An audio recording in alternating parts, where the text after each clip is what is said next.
Hi, everybody. Welcome to our Q&A with a family support specialist. Today, we have an old friend with us, Madeline Webster. So Madeline, welcome back to the St. Louis ARC. How are you? Good. How are you doing? Wonderful.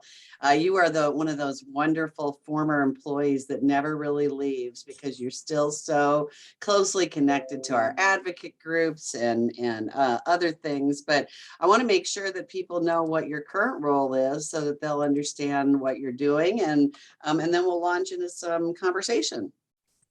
Awesome. Yeah. So I'm currently working for UMKC Institute for Human Development. That's a lot of words, but basically in every state, there's one university that does research and pushes out information and tries to come up with new cool ideas for people with disabilities. And in Missouri, that's through UMKC. Some people get confused. I do still live in St. Louis. So if you see me around, I'm still here. I haven't gone anywhere. I'm just working for them remotely. So that's my new employer. I work on the individual advocacy team. So I'm trying to help come up with new and creative ideas to help improve advocacy work that's going on in Missouri. And then I'm also doing my summer practicum with the St. Louis ARC right now for college. So some of you might see me or hear from me for that role too.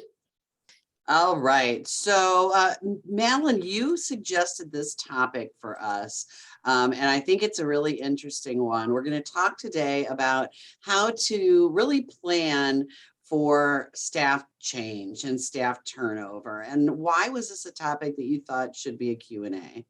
I think that in the disability world and direct care service, there's a lot of turnover. And we know that people with disabilities sometimes may struggle with change more than other people. Like part of their disability might be that change and transitions are hard. And B, have to deal with it more than other people. So it's kind of a crappy marriage of circumstances that it's both harder and more common in your life. And so I wanted to talk a little bit about that and about maybe how we can try to make it a little bit easier on people. Well, and you are so right. I've been in this field. I just had my 30 anniversary at the ARC. And ever since I've been here, we've talked about how much anxiety people have about staff turnover. Because if you meet some of the people that have been getting services for a long time, one of the first things they want to know is, will you be back tomorrow? When will I see you again? And really get a lot of clear information about, you're not just going to disappear, are you? And I think about what that might be like, not only to have people that I like disappear from my life, but also people that may be providing some really intimate services for me, the ones that know how I want my coffee in the morning, or who maybe are washing my hair at night. So it's got to be a really hard scenario.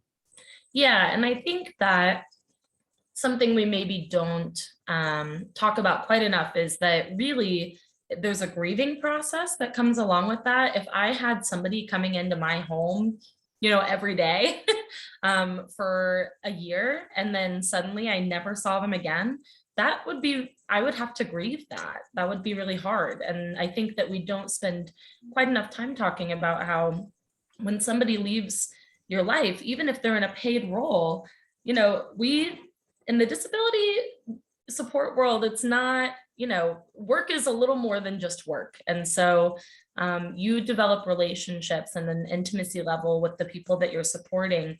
They develop one with you too. And so if you just disappear, pull off the Band-Aid, never talk to them again, they're going to have some grieving to do around that.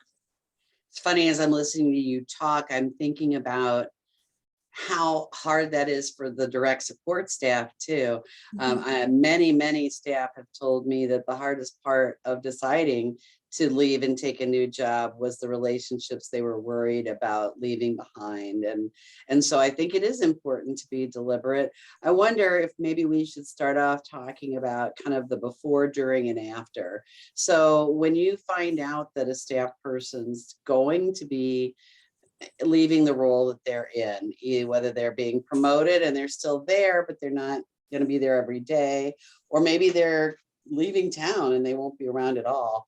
What are some steps that you think are helpful to people? I'll talk a little bit about what I did with St. Louis Self Advocate. So in my role at the ARC, I was a navigator. So I was mostly working with parents, and it was a lot of like information and referral. So maybe I would just talk 1 or 2 times and then not again.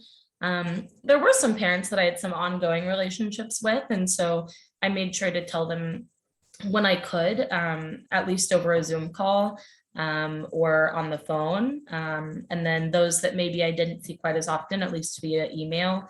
But the people with disabilities that I had the most engagement with was in the St. Louis Self Advocates group. And so I wanted to make sure that I prepared them for that. And so we had a whole day dedicated to this conversation.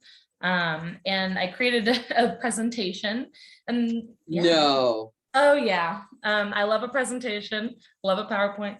And so we talked through a few things that I think are really important for people to know. One is boundaries. So my boundaries might be different than somebody else's. So for instance, if you're a social worker, your code of ethics, if you're providing clinical support to somebody, requires that you put some distance between yourself and that person when you leave a job. And that can be really hard for the person to understand. And so I think it's really, we have a responsibility to communicate that effectively. In my role, I wasn't doing clinical work. I was really more working alongside them. It would be more similar to like an advisor of a club, than it would be like somebody's counselor. And so I was able to continue to have relationships with people. So I let them know that they could continue to talk to me and how they could do that. So I gave them my personal email. I gave them my social media. My social media is public. People are allowed to find me on there. And then also for a few people, and I said not for everybody, but a few people, I handed out my cell phone number. So it just depended on the person and what I thought they were going to be able to work with, right? Like some people really struggle with boundaries around phones, and I didn't want to set someone up for failure. But if somebody I knew had a good track record with that, I was okay with sharing my phone. So I started by sharing what my boundaries looked like. And we also talked about like what that, what do I want people to email me about? Do I want someone to email me every single day? Probably not. We all get too many emails.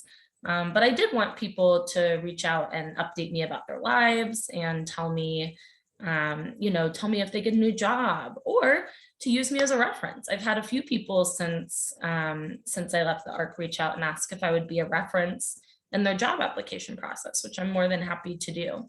Another piece that we talked about is feelings. So I wanted people to know that it's okay to be mad when somebody leaves. It's okay to be sad when somebody leaves. It's okay to even be mad at me, right? Because I'm the one that made that choice, and maybe they're going to be missing me, and that's okay. I don't want people to feel like they have to pretend to feel a way that they don't feel just because they're afraid of hurting my feelings. So I tried first to talk about boundaries and what works for me and how maybe it would be different than other professionals for certain reasons. But also I wanted to talk about feelings and to make sure that people knew that whatever feelings they had about it were okay. Well, and I think you started to answer one about whether it's okay for me to hang out with this person when they're leaving. And it really depends on who the person is. So it depends on the person. I would say for me, I am okay with a continued relationship hanging out, but I'm also not in a clinical role, which means I'm not providing like professional counseling or anything like that. I am there as like a friend and support person more than Right. a professional in that capacity. So that does mean that I get some different rules than other people. Yeah, I think teachers have issues, some rules around that, and other people that do therapy like speech and OT. So that's a really good clarification. One of the other questions, and I don't remember the exact wording, was really about language to use, about what your role is in their life. And I think this is always so tricky because you mentioned earlier that when you're providing direct support, it's more than a job. It's very relational, but at the same time, you are getting paid. And so it's not like a typical friendship. Yeah, and I think that this is a really good point. Like some of the language you can use, I think, well, first of all, different agencies also have different rules around this. So you might want to touch base with like who you work for. But so like for instance, in certain jobs, I didn't call the people that I supported friends, even if I kind of felt like they were friends and they felt like I was a friend, because friends had ongoing perpetual relationships. So I knew that when I was in that job, that I wasn't going to be able to stay in contact when I left. And that's not true of friends. The other thing that can be tricky about friends is that it's reciprocal. You know, a friendship means that I'm giving and I'm taking. And if you're in a paid support position, you don't want the person that you're supporting to feel like they have to support you. So that can make it tricky. But I think that some important language that you could maybe be using is to, especially if you know you're not going to be there a long time, like let's say it's a summer gig and you're going to be job coaching someone over a summer. You could start out the summer by sort of reinforcing that over and over again to say, we are going to be working together for 8 weeks. I am so excited about it. This is what we're going to be up to. And then as you start to get close to the end, bringing that back. So in the last 4 weeks, saying we're halfway through our time together, you know, and then as you get into the last week, you could even do a countdown, 5 more days of our job together. So that way you're reinforcing and they can remember this person isn't going to be here after those 4 days. And like I said, you may be in a position where you can maintain a relationship with them, but you might not. And so just being honest about what that looks like and not allowing someone to think that you're going to be around forever if that's not going to be the case, because it's not fair to be dishonest. Well, and I think that that's part of that grieving process sometimes, that I think sometimes you aren't able to be with somebody, and it's not because of a rule, and it's not because you don't want to be. It's because you have a lot on your plate. Maybe you have children, maybe you have school, maybe your new job is very demanding, but I think all relationships ebb and flow. And so, I think it's important for us to be respectful enough of people not to say things that we don't mean, and do what we say we were going to do. Yeah. There's another good question on here that I do want to touch on, which is how do you help individuals realize it's not their fault that you're leaving? Which is so smart, because that happens a lot. And if you don't talk about it, then someone might think that. And I pulled up for my own self, my presentation that I had with the self advocates, and I'm just going to read the last slide and the message in it, because I think that sort of touches on this. And I said, even good transitions can make you sad sometimes. I'm really excited about my new job, but I'm sad to be saying goodbye to all of you. I'll still be around, but it won't be the same. And thinking about that makes me feel sad. I'm not leaving because I'm upset or because I don't like you. I like you all very much, and that's what makes leaving so sad. Just like me, though, I hope that you'll all choose goodbye when a new opportunity comes your way. Change is hard, but it's necessary to grow and learn. So I wanted them to realize that it wasn't their fault that I was leaving, right? I left because a job came available to me, and it was one that I was excited about. But also that you're allowed to be sad. I was sad, I had really close relationships and friendships there. And so I think making that clear and just saying it outright, like say, it's not your fault that I'm leaving, because they might need to hear that. Mm-hmm. So Eddie wants to know what if he was to ask people, may I please hang out with you? That's such a good question, Eddie, especially because that's the exact language that you would want to use, right? Is just ask, could I please hang out with you after you leave? Because I am pretty likely to do that. Not everybody is, which is why it's really important to ask. Because some staff may have more mixed feelings about it. Some staff may be like, I want that boundary between my job and my life. I'm in a position where I'm really okay with that. And I do have relationships with the people that I hang out with at work, outside of work also. So just ask. And Yeah. either way, no matter what the answer is, I think one of the really important things that Madeline said is if somebody says no, it's probably not anything to do with you. It's to do with them and what their own personal boundaries are or their availability in their life right now. So it's never, almost never because they don't like you or they don't want to be around you. We have another great question about suggestions to maintain relationships when you're not going to be local anymore. Let's say you're going back to college and you're going to be halfway across the country, but you'd like to be able to stay in touch with somebody. Are there ways to keep that relationship going? Yeah, this is an awesome one because I've actually maintained a lot of relationships with people that I supported when I lived in Indiana. Um, and some even surprising. So like a few had Facebook, and like I said, I allow them to add me on Facebook. I'm okay with that. And so I've found that really delightful because I've seen people graduate high school, I've seen people start college, seen people get girlfriends and boyfriends, have kids. And so I've really enjoyed that aspect. So Facebook is one way, but Or another, any social media? yeah, yeah, Instagram, Facebook, and another big one is depending on the person and your boundaries is texting.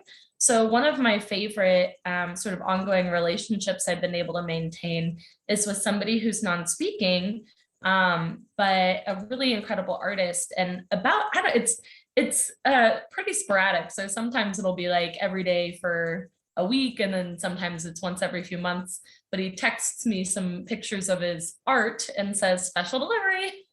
And it makes my day every single time I get it. And I say, oh my gosh, this made my day. Thank you so much. Um, and so he and I have been able to maintain a relationship that way. If you don't have Facebook and if or aren't comfortable adding people there, or if you're not comfortable sharing a cell phone number, you can do email. And what I would say is if you are going to say that you're going to stay in touch with somebody, is that you really have a responsibility to do that. So if you're not going to do it that way, like through social media or through texting, then you need to be reaching out, I don't know, every few months to say, do you want to meet up on Zoom? Do you want to have a phone call? And really make sure that you're making the time to plan it. Although, and this is something that's been like, I'm like working out a brain thesis around this, but I think that another thing too is that we sometimes convince ourselves that hanging out with a person with a disability has to be this whole like planned, thoughtful, special affair. And I would say that some of the most meaningful engagements I've had have been Jaron texting me those photos, or have been, Adeline and I, like we were going to go see a play together. The play got canceled and we literally just hung out on a couch and watched Love on the Spectrum together and talked about dating. And like that was a way more meaningful interaction than if I had planned this whole special like water park day, or you don't have to go out of your way to make it this big thing. You can just invite somebody with you when you go to the grocery store. Or I don't know about you, I don't, maybe you're like this too, Sharon, but I cannot clean by myself. I need somebody to just like sit and talk to me. I don't even need help. I don't need them to help me clean. I just need company. And why not just invite somebody to sit with you while you're running your errands or while you're doing that thing you don't want to do to make it more pleasant?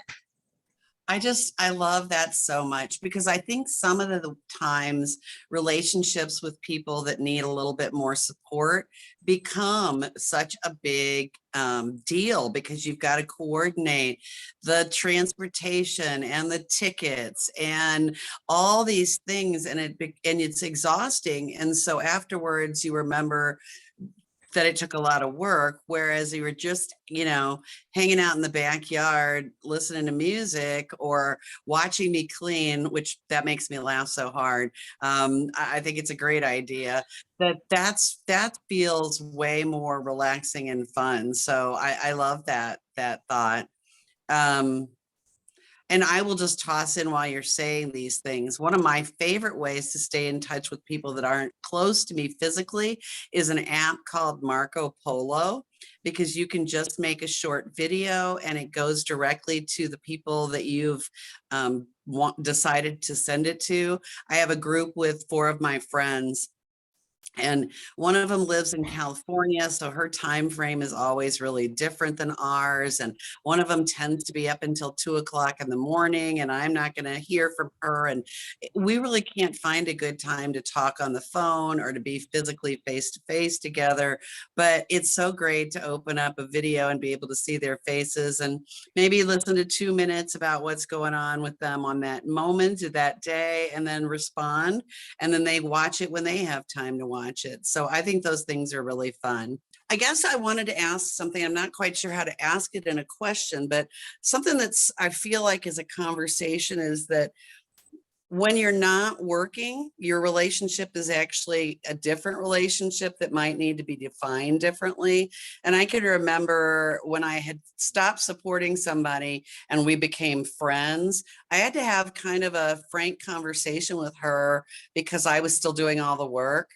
And I said, look, if you really want to be my friend, you have to call me sometime. You have to suggest an idea sometime. Can you talk a little bit about reciprocity in friendships?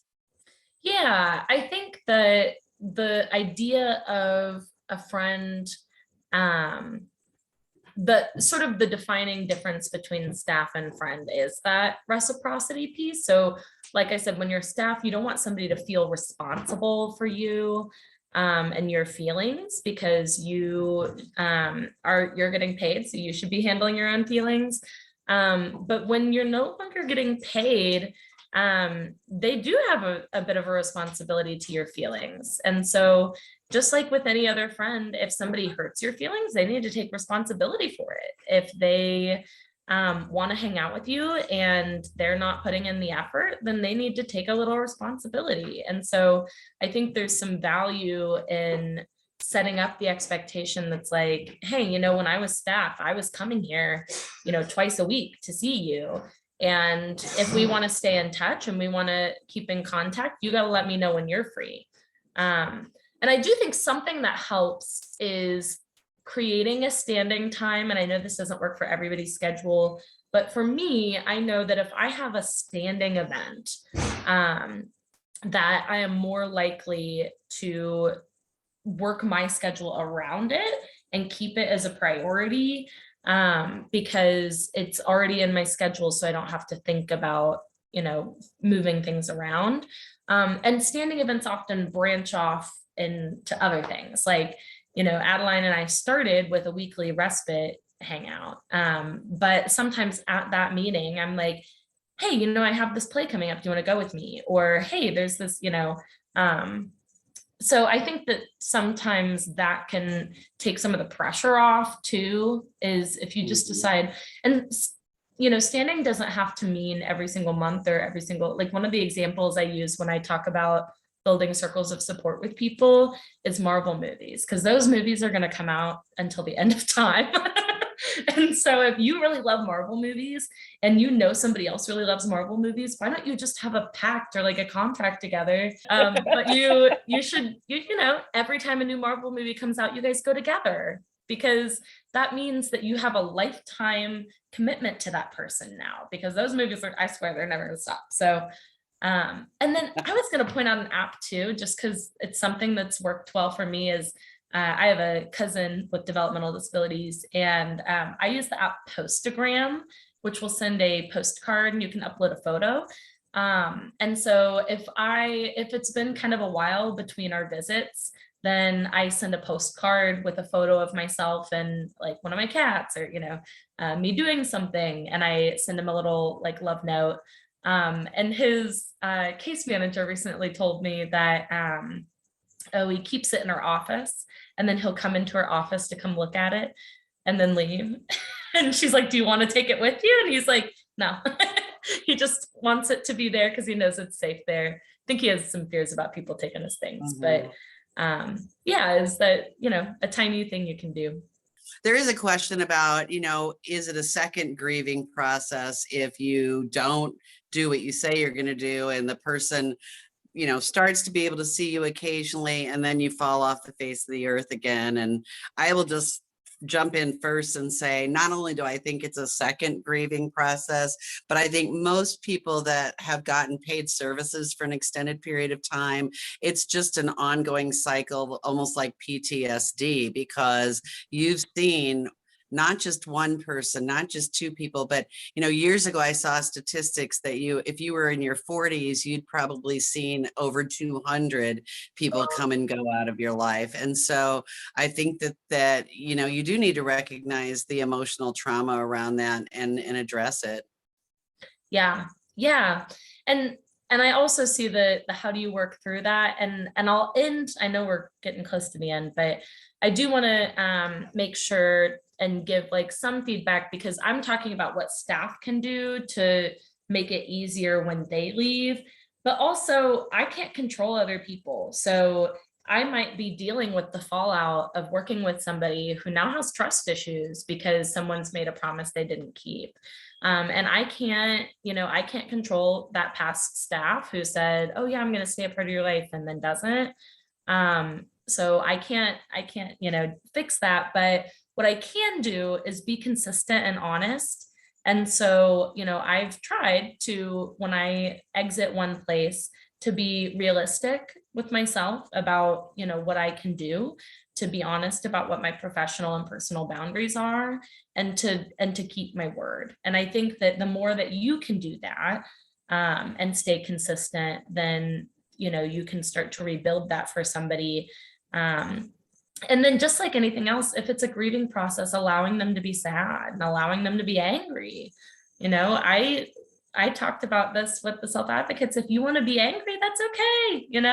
I know that I've been angry when I felt disappointed before. It doesn't mean that doesn't mean that I think someone's a bad person, or that I, think that they're, that I'm going to be angry at them forever. But sometimes you feel angry when things don't go your way, and it's okay to feel that way.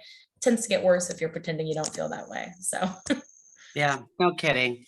And I do think we tend to expect people to be happy and not express some of that. Yeah, we often have more than one role in people's lives, and that is part of what makes them rich and wonderful. So I love this conversation. I think it's so important, and thank you for coming. Thank you for helping prepare people before you left. And thanks for coming back and talking to us today about some strategies that everybody can use.